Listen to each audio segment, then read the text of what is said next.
तो ये पीछे ग्लास जैम है जो मैंने लगाई थी, और इस पे कुछ प्रॉब्लम्स आई थी। एक तो पौधे कम हो गए थे, ज़्यादा पौधे ख़राब हो गए क्योंकि मौसम जा रहा था।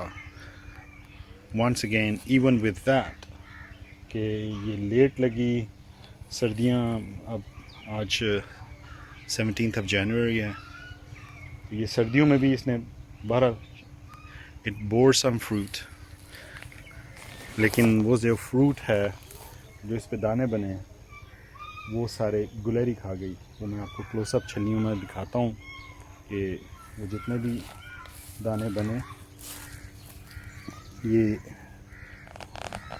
ये देखिए जितने भी दाने बने उनको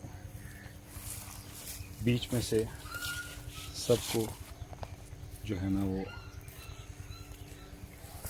गुलेरी खा गई, और जिनमें दाने नहीं बने उनको उसने डिस्टर्ब नहीं किया। बहरहाल जिनमें दाने थे वो सारे खा गई।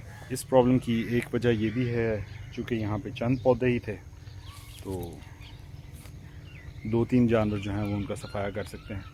तो जब बड़ी फील्ड में क्रॉप लगी हो और जब जानवरों को और फ्रूट्स भी मैसर हों इर्द गिर्द, तो उससे फ़र्क पड़ता है और आपके पौधे बच जाते हैं।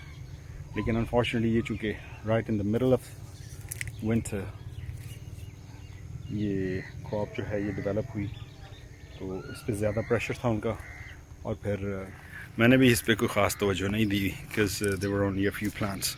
बहरहाल जो भी पौधे लगाए हैं मैंने अल्हम्दुलिल्लाह वो बीज चल गए हैं। इंशाअल्लाह in next couple of months we'll have plenty of seeds and that would be available for sale inshallah, because ये 3rd और 4th generation है जो मैंने खुद सीड उगाया उससे।